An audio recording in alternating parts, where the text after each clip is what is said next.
नमस्कार, साहित्य, संगीत और सिनेमा के YouTube चैनल पर आपका स्वागत है। मैं केशव राय। आज श्रम विभाग मध्य प्रदेश में श्रम कमिश्नर रहे हैं लक्ष्मीकांत पांडे जी, उन्हीं के निवास पर हैं और वो बहुमुखी प्रतिभा के धनी भी हैं। उन्होंने पहले नाटक भी किए हैं और मतलब डिबेट में भी उन्होंने बहुत भाग लिया है और उसके अलावा वो प्रशासनिक सेवा में तो अच्छी तरह से उन्होंने अपनी सेवाएं दी हैं। साथ ही साथ सामाजिक गतिविधियों में भी बहुत बढ़ चढ़कर भाग लेते हैं और कई काम करवाते हैं सामाजिक सरोकार के। और साहित्य जगत में भी आपकी बहुत रुचि रही है। कई बड़े बड़े साहित्यकारों के सानिध्य में आप रहे भी हैं और आपने कुछ पढ़ा भी, और आपका एक कविता संग्रह आने वाले दिनों में आने वाला है। और इब्राहिम अलका जी उज्जैन आए थे जब कालिदास समारोह में कोई नाटक हो रहा था, उसमें भी आप पांडे जी को कुछ समय उनके साथ रहने का, सीखने का मौका मिला। तो अभी जो हिंदी दिवस आने वाला है, 1 सितंबर से हिंदी पखवाड़ा लगेगा और 14 सितंबर को हिंदी दिवस होगा। हम पिछले 24 वर्षों से हिंदी सेवा सम्मान समारोह और राष्ट्रीय परिसंवाद करते आ रहे हैं, जिसमें देश ही नहीं दुनिया के साहित्यकार, कवि, लेखक, फिल्म गीतकार और इस तरह से भाग लेते हैं और अपनी अपनी बातें रखते हैं कि हिंदी पूरे विश्व स्तर पर कितनी समृद्ध हो रही है, उसकी विकास यात्रा के बारे में। तो हमने पांडे जी से निवेदन किया, तो आज हम उन्हीं के निवास पर हैं। नमस्ते पांडे जी। नमस्कार। आप कमिश्नर रहे हैं, श्रम कमिश्नर रहे हैं, तो हम ये जानना चाहते थे कि जो हिंदी सरकारी विभागों में किस तरह से आगे बढ़ाने का आपका योगदान रहा, अधिकारियों का, आपने कितना उसको अपने हिंदी में काम किया और लोगों से कितना करवाया? भाई, पहली बात आपने श्रम कमिश्नर बोला तो मैं पहले बता दूं कि मेरा एक एक्सेप्शनल रिकॉर्ड है। मैं 16 साल तक डिपार्टमेंट का वरिष्ठतम यानी कि हेड रहा हूं, जो किसी भी डिपार्टमेंट में, श्रम विभाग तो ठीक है, किसी भी डिपार्टमेंट में संभव नहीं होता। क्या कारण रहा इतनी लंबी पारी खेली आपने? अभी भाग्य की भी बात है, मैं 46 साल की उम्र में जो सबसे बड़ा पद था उस पर पहुंच गया, तो मेरे को पूरा 16 साल मिले। अच्छा। तो हिंदी को लेकर आप डिपार्टमेंट में नहीं, हिंदी हमारे मध्य प्रदेश के अंदर तो हिंदी का ज़्यादा से ज़्यादा प्रयोग होता है। और आप आश्चर्य करेंगे कि इंडियन लेबर कॉन्फ्रेंस और ILO इंटरनेशनल कॉन्फ्रेंसेस में भी मैं हिंदी में बोला हूँ और उसको सबने अप्रिशिएट किया है। यहाँ तक कि इंडियन लेबर कॉन्फ्रेंस में अटल बिहारी वाजपेयी मेरी हिंदी सुन के उन्होंने मेरा एक शेर पढ़ा था, उसको उन्होंने लिखा था। तो हिंदी तो जहां भी होगी प्रभावशाली रहेगी। इंटेक के इतने बड़े नेता नीलम संजीव रेड्डी साउथ से आते थे, पर वो मेरे भाषण की तारीफ करते थे, वो समझते थे, सुनते थे। नहीं तो आपके विभाग में जैसे कि ऊपर केंद्र से कुछ आता है आदेश, तो अंग्रेजी में आता है या हिंदी में आता है? और फिर आपके यहाँ जो पूरे प्रदेश स्तर पर नहीं, प्राय वो केंद्र तो अभी भी नहीं सुधर पाया है, केंद्र अंग्रेजी में ही देता है। आप आश्चर्य करेंगे कि 96 में हमें सुप्रीम कोर्ट ने कहा कि 1 महीने में चाइल्ड लेबर सर्वे कर दो, और पूरी गाइडलाइन की किताब 50 पेज की अंग्रेजी में भेज दी हमको। अब हमारे यहाँ तो डिस्ट्रिक्ट ऑफिस में कोई समझने को तैयार नहीं। हमने रात भर बैठ के, मैं और प्रसन्न दास कमिश्नर थे और दिलीप मेहरा सेक्रेटरी थे, हम तीनों ने एक कमरे में बंद होके उसको पूरी ट्रांसलेट कर दी रात भर। तो आपको हिंदी की तरफ तो ध्यान देना पड़ेगा। नहीं, मान लीजिए आप इतनी अच्छी अंग्रेजी नहीं जानते हो और अनुवाद उतना नहीं हो पाता हो, तो फिर ये कोई दूसरा जो अधिकारी है हिंदी भाषी प्रदेश का, उसके लिए तो समस्या है। नहीं, हिंदी भाषी प्रदेश के अधिकारियों को कहीं दिक्कत नहीं जाती, उल्टा है जी कि साउथ वगैरह के लोगों को दिक्कत जाती है जी। मेरा जो अनुभव रहा है जी। अब मैं आपको बताऊं कि हम राज्य शासन की तरफ से उधर थे कलकत्ता में, DSW करने भेजे गए थे IIM कलकत्ता में। तो हम एक हॉस्टल में सारे प्रदेश के लोग थे, पंजाब, तमिलनाडु, केरल, सब दूर, और हमारे जो नौकर थे वो उड़ीसा के थे। तो एक दिन यही हिंदी को लेके विवाद चला, तो मैंने उन केरल और कर्नाटक वालों से कहा कि भाई देखिए, ऐसा है कि अपना जो नौकर है वो उड़िया है, तुमको उनसे बात करने का माध्यम तो हिंदी मिल रहा है, ये बात मैं कर रहा हूँ आज से 40 साल पुरानी। जी यानी वो खाना मांगते हैं कि भैया ब्रेकफास्ट लगा दे, भैया लंच लगा दे। मैंने कहा वो उड़िया है, तुम तमिलनाडु के हो, पर भाषा कॉमन क्या है समझने के लिए? हिंदी है। तो हिंदी का बहुत बड़ा महत्व है। देश का उत्थान ही जब होगा जब हिंदी के महत्व को समझेंगे।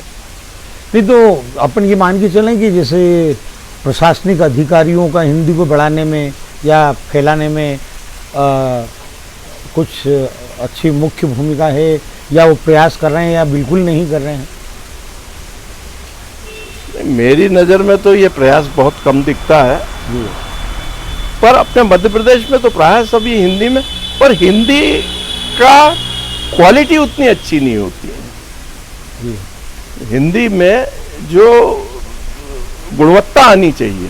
जी अब जैसे मैंने स्टेट की लेबर पॉलिसी लिखी है, अगर आप उसको पढ़ेंगे तो कई जनों ने मेरे से, अधिकारियों ने कहा कि साहब आपकी हिंदी समझ में नहीं आ रही। अब उसमें मैंने कुछ भाषाएं यूज करी थी कि ये श्रम के लिए संक्रमण काल है।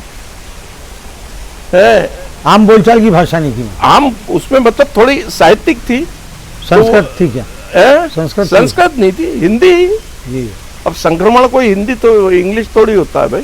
जी जी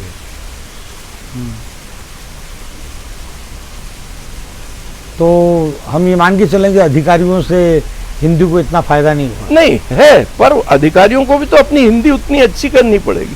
नहीं, हम शुद्धता पे ना भी जाएं हाँ। तो अधिकारी भी अक्सर आजकल अंग्रेजी बोलते हैं और रोमन में ही लिखते हैं। वो नहीं नहीं नहीं, नहीं ये बहुत कम। मैंने मेरे डिपार्टमेंट में तो मैंने पूरे मुख्यालय में रहा हूँ और 30 साल तक मैंने कहा ना 22 साल पूरे प्रदेश को संभाला है एक तरह से। तो मैंने कभी ये नहीं देखा कि कोई इंग्लिश की तरफ किसी का रुझान हो। हाँ, कुछ को ऐसी झपके देने वाले कुछ अधिकारी थे जो मालिकों को डराने के लिए इंग्लिश में चिट्ठी लिखते थे। बाकी सामान्य भाषा भूषण में कभी हिंदी ही चलती है। तो ये फाइलें वगैरह जो आती हैं वो सब हिंदी में, सब हिंदी में। अच्छा, और आप जो कुछ साहित्यिक महान हस्तियों के साथ रहे हैं उनका कुछ? भाई देखिए, मेरा परिवार ही साहित्य की तरफ था। स्वर्गीय कुंज बिहारी पांडे मेरे सगे ताऊ थे। मेरे पिता भी कविताएं लिखते थे। उनकी 2 किताबें भी थी कि दुराचारी हिंदू समाज, वो अंबेडकर के अनुयायी थे ब्राह्मण होते हुए भी, और नारू निवारण, और उनके 3 ऐसे उपन्यास वो किताबें थी। और जमींदारों के विरुद्ध लिखते थे। स्वतंत्र भारत हम लोगों का अखबार हुआ करता था। तो घर में वातावरण ही ऐसा था कि हिंदी का था। वो मानस पढ़ी हमने। मानस हिंदी के लिए बहुत अच्छी चीज। यानी मैं विज्ञान का विद्यार्थी, पर मुझे याद है कि सर जॉर्ज ग्रियर्सन ने लिखा था कि तुलसीदास यदि रामचरित मानस नहीं लिखते तो हिंदू धर्म समाप्त हो जाता। उन्होंने करोड़ों हिंदुओं के रक्त में संचार किया उस मानस के माध्यम से। तो फिर अगर ऐसा वातावरण बन रहा है तो हम हिंदी और संस्कृत को आगे लाए। अब जैसे कि 1 सितंबर से हिंदी पखवाड़ा शुरू हो जाएगा, तो देश भर के जो संस्थान हैं, बैंक हैं, संस्थाएं हैं, ये सब हिंदी पखवाड़ा बनाना शुरू कर देते हैं। भाई पखवाड़े की क्या जरूरत? मातृभाषा के लिए पखवाड़े की जरूरत नहीं होती है। महात्मा गांधी गुजराती थे, पर वो भी हिंदी बोलते थे। और हम लोगों ने हिंदी के नाटक भी किए हैं। अच्छा, हिंदी के लिए आजकल जिम्मेदार परिवार भी हैं। मेरे पिताजी ने मुझे महादेवी वर्मा, डॉक्टर शिवमंगल सिंह सुमन, आपके मैथिली शरण गुप्त, हजारी प्रसाद द्विवेदी, इनसे मिलवाया। भाई मेरे थे, वो उनसे मिलने ज़्यादातर ये हरीश पाठक, चंद्रकांत देवताले, सुदीप बनर्जी, ये सब जो हिंदी के थे, इन्हीं के बीच में हम पले बड़े। नहीं तो मेरा तो कभी हिंदी विषय ही नहीं रहा। उसके अलावा फिर आदमी का जो रुचि होती तो रुचि मिलने लगती है। अब हम बुरहानपुर में थे, तो मैं और नर्मदा प्रसाद उपाध्याय का ऑफिस एक ही बिल्डिंग में था, कम हो गए। तो हम दोनों वहाँ, छोटी जगह थी उस समय, तहसील था, तो कार्यालयीन कार्य के बाद हरिशंकर परसाई और शरद जोशी पे बात किया करते थे। अच्छा, जैसे आपने डिबेट प्रतियोगिताओं में बहुत भाग लिया है, वो कई पुरस्कार भी जीते हैं, तो जब स्कूल या कॉलेज के दौरान जब आप डिबेट प्रतियोगिता में जाते थे, उस दौरान तो शायद ये ज्ञात भी नहीं होगा कि आगे चलकर ये इतनी बड़ी विधा और मतलब कमाई का भी एक बहुत बड़ा जरिया आज की तारीख में जो एंटरप्रेन्योर्स होते हैं, जो स्पीकर्स होते हैं, वो अपने भाषण देते हैं, 2-2, 5-5 लाख रुपए मिलते हैं आज की तारीख में उनको। तो वो डिबेट अगर उस समय किसी ने की और आज वो इतना उसमें परिपक्व होकर अपने जब भाषण देता है कॉलेजों में या संस्थानों में, उसको पैसा मिलता है खूब। तो उस समय जब आप नहीं, उस समय कॉलेज नहीं था। मुझे याद है कि सिर्फ एक बज में उर्दू करके संस्था थी, उसमें मैंने भाग लिया था, तो मुझे 1000 रुपये नगद मिला था उस समय जब मेरी मतलब एक तरह से एक अधिकारी की तनख्वाह 500 होती थी। बस एक वो नगद पुरस्कार की याद है। वो दोस्तों ने 2000 का खा लिया उसके बाद क्योंकि वो अखबारों में मैंने हेडलाइन छपी थी। ये इब्राहिम अलका जी कालिदास समारोह में आए थे, उस दौरान आप भी कोई का कुछ संस्मरण? मैं जब हम लोग ये ड्रामा कर रहे थे, अब मुझे ध्यान नहीं है, 3 ड्रामों में मैं एक तरह से भागीदार रहा हूँ। अंधा युग जो मैंने सर्विस के कारण बीच में छोड़ना पड़ा था, अंधा युग, मालविका अग्निमित्र और ध्रुव स्वामी राम गोपाल बजाज के समय में किया। तो सबसे पहले जब हुआ था तो अलका जी और इरफाना शरद आए थे और उन्होंने मेरी एक कमजोरी पकड़ी थी। मैं क्या था, मिमिक्री आर्टिस्ट था, तो मैं आवाज दबा के जैसे दिलीप कुमार की आवाज में बोलने की कोशिश करता। तो अलका जी ने एक तरह पीछे पीठ पे मारा, वो बोले पेट से आवाज निकालो, पेट से, गले से मत बोलो।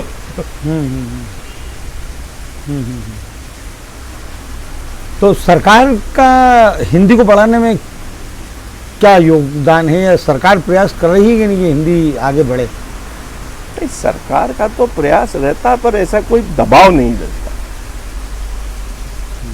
कई अधिकारी अंग्रेजी में ही लिख देते हैं। जब तक हिंदी जब ही बढ़ेगी और आगे, जब तक उपयोग में नहीं लाई जाएगी। अभी उपयोग में नहीं लाई जाएगी। नहीं, उपयोग में कई अधिकारी उसको अच्छा प्रेशराइज कर रहे हैं। जैसे मोहन गुप्त थे, उन्होंने हिंदी बड़ी सुधारी मेरी। वो कई बार उन्होंने एक बार सत्य की बात चली, तो मैंने एक विधानसभा प्रश्न में लिख दिया था, यह कहना सत्य नहीं होगा। मोहन गुप्त ने कहा सत्य शाश्वत होता है, आप सही नहीं है ये लिख सकते हो, सत्य के बाद तो इधर न उधर कुछ भी जगह नहीं बचती। तो ये ज्ञान की बातें होती है। आपका एक काव्य संग्रह आने वाला है, कब तक आ जाएगा? शीघ्र ही। मैं वैसे तो लिखता रहा हूँ। मैंने कहा ना, 6th क्लास में दिल्ली कॉलेज में पहली कविता छपी, साइंस कॉलेज की हर मैगजीन में मेरी कविता छपती रही, और फिर भास्कर के लिए मैं लिखता रहा। कई व्यंग भी छपे हैं मेरे। व्यंग में बड़ा मजा आता है मुझे। उर्दू शायरी का शौक रहा है। एकाध कुछ शायरी वगैरह या व्यंग वगैरह है? नहीं, उर्दू व्यंग तो तात्कालिक होते हैं जी। कुछ याद आ रहा है? नहीं, व्यंग तो एक आप मेरा पढ़िएगा, मैंने जब इस पे किया था, आपके जब चुनाव होने वाले थे, उस पे पढ़िएगा। और वैसे एकदम से मुझे याद नहीं आता है। हाँ, शायरी में भी कई व्यंग होते हैं, तो शायरी का भी शौक रहा। नीरज को सुनते रहे। हमने गलती ये की थी, स्टूडेंट लीडर थे, नीरज को 75 में इमरजेंसी में बुला लिया था। आप मानेंगे, हम 5 जने सुन रहे थे कीर्ति मंदिर में, बाकी सब भग गए, क्योंकि नीरज जी रात में चढ़ गई तो वो शुरू हो गए। वो जब से आए हो तुम घर में, घर के सभी लोग बाहर हुए, छोड़ो छोड़ो अब तो ये भवन छोड़ो। सुमन जी भी थे, वो उठ के पहले गए। फिर जो हिंदी के दूसरे लोग थे भागना शुरू की, कहीं इमरजेंसी में इंदिरा जी का वार नहीं हो जाए। तो एक्टिंग शौक रहा है। अच्छा, मैं भाग्यशाली रहा। क्रिकेट टीम को मैंने 2 बार यहाँ बुलाया, इंडियन क्रिकेट टीम को। 5 इंटरनेशनल कबड्डियाँ करवाई इंदौर के अंदर। और करीब करीब मैं हर फिल्म स्टार से मिला हूँ। महेंद्र कपूर के साथ तो मैं और उपाध्याय थे, महेंद्र कपूर, पद्मा खन्ना और वो तबस्सुम थी। नाटक कौन कौन से किया आपने? नाटक मैंने आपको शुरू में बताया ना जी। ये ध्रुव स्वामी, अंधा युग और ये तो कालिदास समारोह के हैं। उसके अलावा साइंस कॉलेज में 5 ड्रामे, कौन? यस मिनिस्टर, नवीन डेविड उस समय हमको डायरेक्ट करते थे। फिर बाद में छोड़ दिया नाटक करना। सरकारी नौकरी के बाद वो, अब आपने व्यंग की बात की तो शरद जोशी का व्यंग याद कर लीजिए। शरद जोशी ने अपनी किताब में लिखा है कि पहले 4 वर्ण होते थे, ब्राह्मण, वैश्य, शूद्र और ठाकुर। अब बोले 5 हो गए, ब्राह्मण, वैश्य, शूद्र, ठाकुर और सरकारी कर्मचारी। तो सरकारी कर्मचारी बनने के बाद आदमी कुछ नहीं लिख सकता। चलिए सर, धन्यवाद, है ना। और कुछ कहना चाहें बताइए तो आप। नहीं, ये अजीब बात रही। मैंने कहा मैं अपनी आत्मकथा भी लिख रहा हूँ कि अमर सिंह जी के माध्यम से मैं सब फिल्म स्टारों के साथ रहा, मेरी 3 प्रधानमंत्रियों से मुलाकात हुई और इंडियन क्रिकेट टीम मेरे घर 2 बार आई। इसमें से किसी भी एक अगर किसी व्यक्ति के साथ भारत में घटेगी तो वो अपने आप को बहुत बड़ा भाग्यशाली समझेगा। मेरे साथ तो ये तीनों चीजें रही। मैंने अमिताभ बच्चन को उनकी कविता सुनाई तो बोला अच्छी है, किसकी है? मैंने कहा आपके पिताजी की है।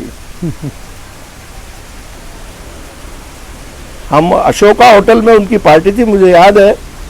मुझे अमर सिंह जी को भी, आपने उनका जिक्र नहीं किया, मुझे बहुत दुख है कि सुशांत सिंह राजपूत सरी के मामले में इतनी बात चल रही है। अमर सिंह जो कम से कम 100 सुशांत सिंह राजपूत पैदा कर सकता था, उसके बारे में मीडिया खामोश है।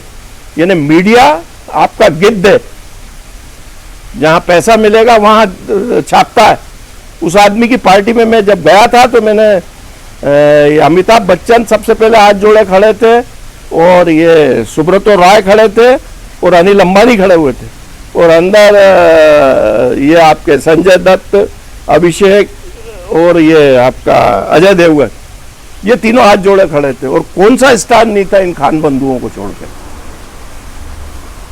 पर ऐसे आदमी को एकदम मीडिया खा गया आपका। क्या गरम खबर ही देगा? कोई ज्यादा उनकी सक्रियता नहीं थी ना हॉलीवुड, बॉलीवुड या राजनीति। नहीं, वो एक आपने शायरी का भी पूछा था तो कद्रदानों की तबीयत का जब हंस रहे आज कि बुलबुलों को ये हसरत है कि उल्लू न हुए। आज साहित्यकार को भी लगता है कि वो साला फिल्मों में काम करता ज्यादा फेमस हो जाता, 2 डांस ठुमके लगा देता किसी रियलिटी शो में। वो किताबें कौन पढ़ रहा है आपकी साहित्य की? कवियों को मिल रहा है पैसा आजकल, अच्छा कवियों को मंच पर, मंची कवियों को। हाँ, मतलब ये चंद्रकांत देवताले मंची कवि नहीं थे? नहीं, मंची कवि को भी जो होना चाहिए था वो मैं तो नहीं मानता। वो लोगों की पकड़ नहीं है, पढ़ाई नहीं है। अभी मैं देख रहा था इसको, आपके ये जो उर्दू शायर राहत इंदौरी नहीं रहे, बड़ी लोग तारीफ करते हैं क्योंकि लोगों का अध्ययन नहीं है। आप अगर कृष्ण बिहारी नूर को पढ़ें तो राहत इंदौरी बिल्कुल उनकी कॉपी करते थे।